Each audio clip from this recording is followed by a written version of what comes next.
Renungan Pagi, Christ Triumphant atau Kristus yang Menang oleh Ellen G. White, 29 November 2025. Mari kita berdoa. Bapa kami yang di sorga, Allah pencipta langit dan bumi, laut dan segala isinya, Allah yang maha besar, maha kuasa, sumber segalanya, yang kami sembah selalu melalui anak-Mu yang tunggal, Yesus Kristus.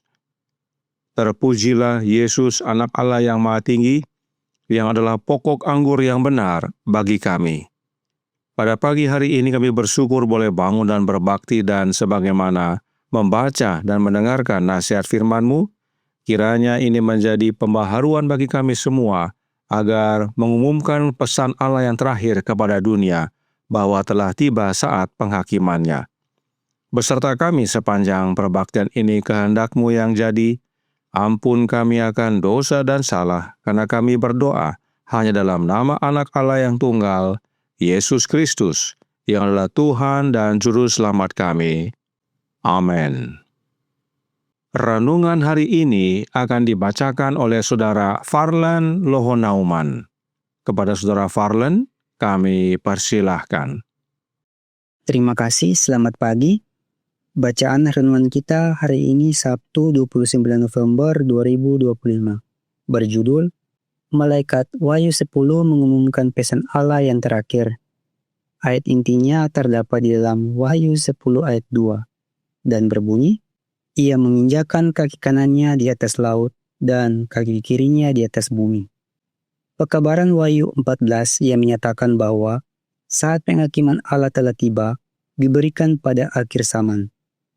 Malaikat di Wahyu 10 digambarkan memiliki satu kaki di atas laut dan satu kaki di atas darat, menunjukkan bahwa pekebaran itu akan disampaikan ke negeri-negeri yang jauh. Samudra akan diseberangi dan pulau-pulau di laut akan mendengarkan pewartaan pesan peringatan terakhir kepada dunia kita. Tidak akan ada penundaan lagi. Pesan ini mengumumkan berakhirnya masa-masa nubuatan. Kekecewaan mereka yang berharap untuk melihat Tuhan kita pada tahun 1844 sungguh pahit bagi mereka yang telah begitu tekun menantikan kedatangannya.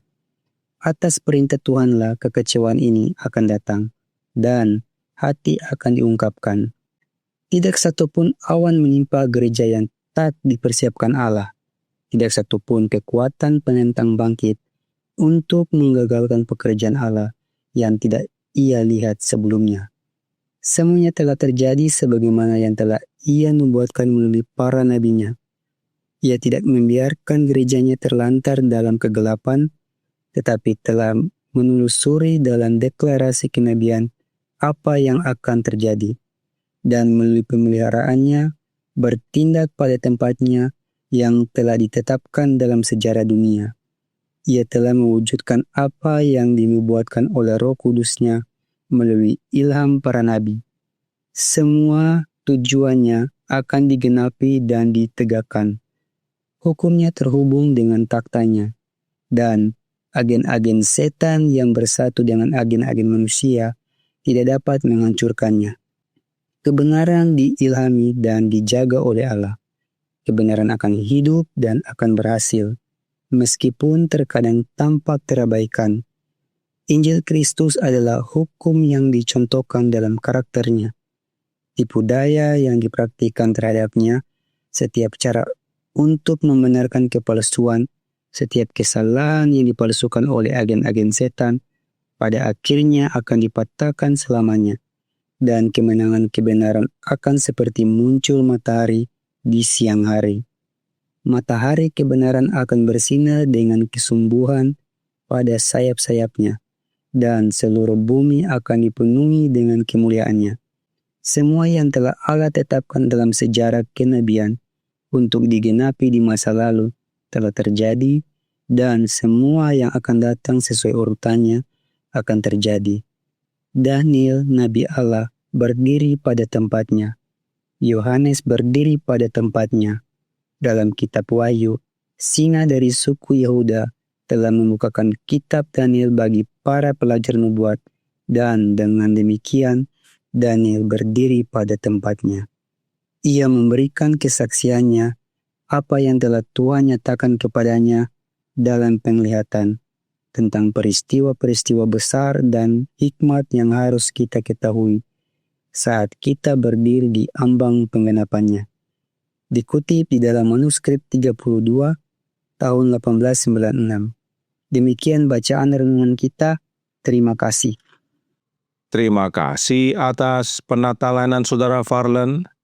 Tuhan Yesus memberkati. Selamat pagi saudaraku dalam Tuhan. Selamat Sabat. Mari kita baca ayat inti renungan pagi hari ini selengkapnya dalam Wahyu 10 ayat 2 yang berbunyi, dalam tangannya ia memegang sebuah gulungan kitab kecil yang terbuka. Ia menginjakkan kaki kanannya di atas laut dan kaki kirinya di atas bumi. Dan tentang gulungan kitab ini, ayat 8-10 berkata, dan suara yang telah kudengar dari langit itu berkata pula kepadaku, katanya, pergilah, ambillah gulungan kitab yang terbuka di tangan malaikat yang berdiri di atas laut dan di atas bumi itu. Lalu aku pergi kepada malaikat itu dan meminta kepadanya, supaya ia memberikan gulungan kitab itu kepadaku. Katanya kepadaku, ambillah dan makanlah dia. Ia akan membuat perutmu terasa pahit, tetapi di dalam mulutmu ia akan terasa manis seperti madu. Lalu aku mengambil kitab itu dari tangan malaikat itu dan memakannya. Di dalam mulutku ia terasa manis seperti madu, tetapi sesudah aku memakannya, perutku menjadi pahit rasanya. Inilah gambaran kekecewaan besar tersebut, sebab umat pergerakan Advent mula-mula salah memahami makna kebenaran yang mereka temukan.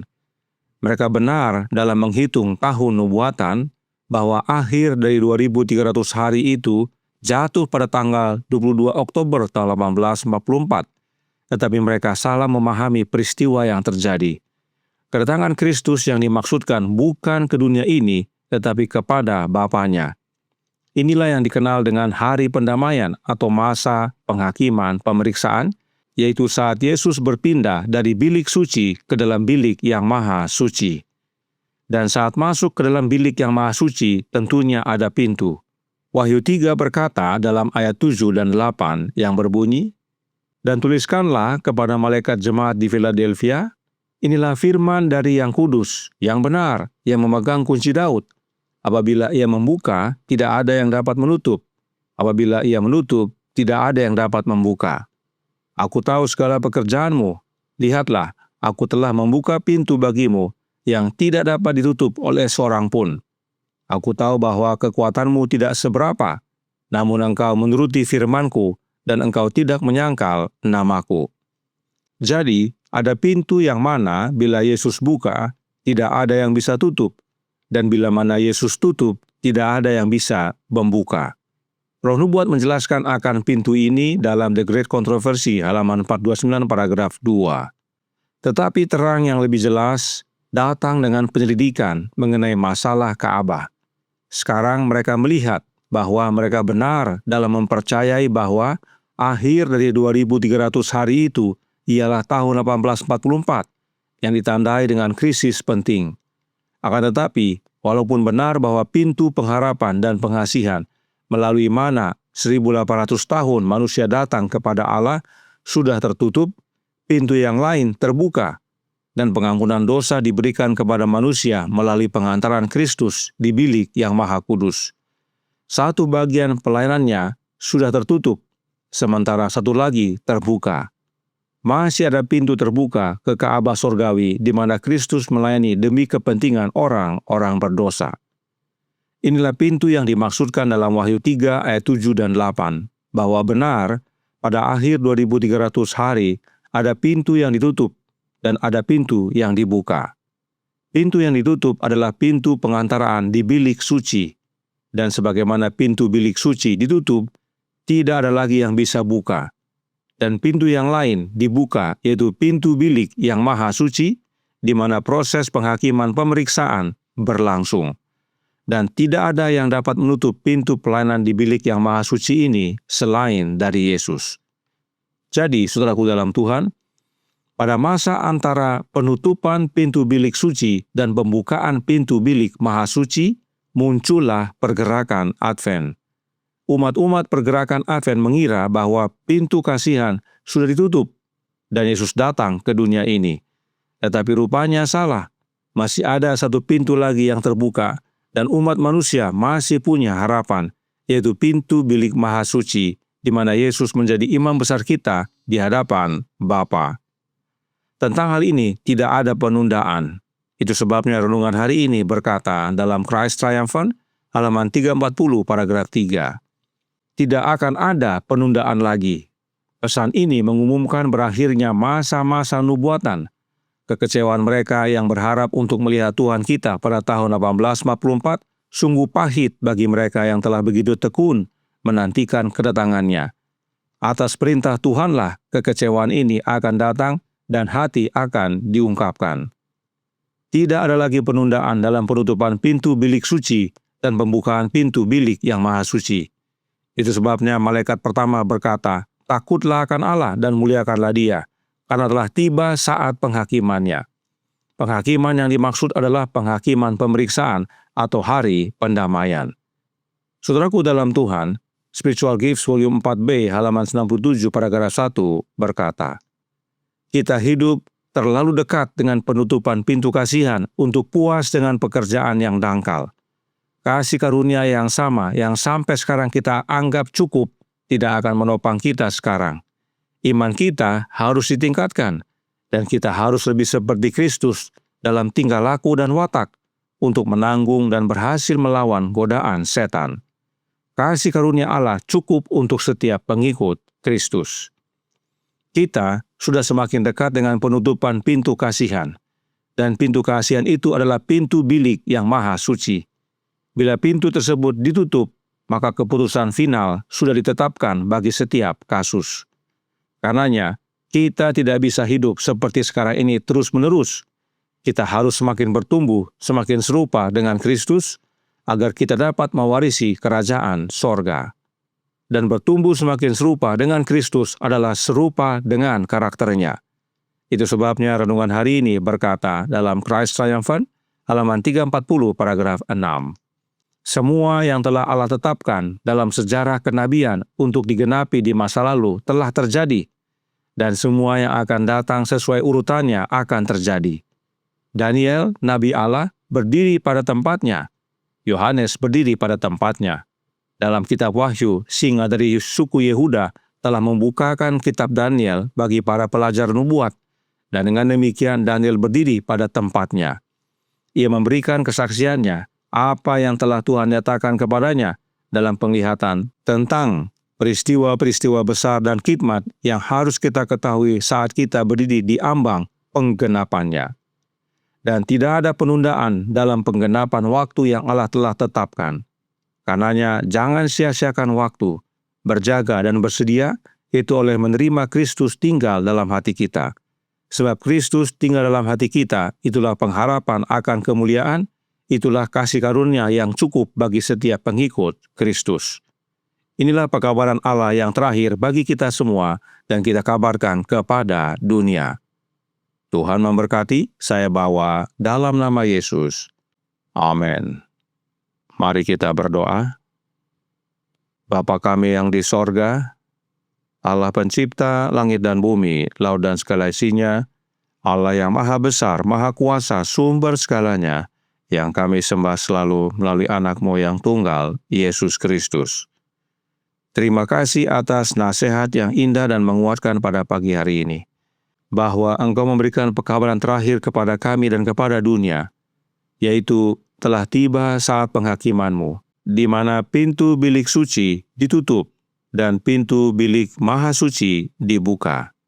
Kami masih punya harapan, oleh karena Kristus saat ini berdiri sebagai pengantara kami di hadapan Bapa. Karenanya, tolong kami ya Bapa, karuniakanlah kasih karunia-Mu yang masih cukup bagi kami sebagai pengikut Kristus, yaitu kehadiran roh anak-Mu dalam hati ini. Sebab itulah persiapan penting bagi kami untuk menyambut kedatangan Kristus yang kedua kali, agar hari demi hari kami diubahkan menjadi serupa dengan Dia, dan kami pun dapat menjadi saksinya yang penuh kuasa kepada dunia, mengamarkan bahwa saat ini adalah masa penghakiman pemeriksaan, dan tidak ada penundaan akan hal itu. beserta kami sepanjang hari ini kehendak-Mu yang jadi. Ampun kami akan dosa dan salah, karena kami berdoa hanya dalam nama Anak Allah yang tunggal, Yesus Kristus, yang adalah Tuhan dan Juru Selamat kami. Amin.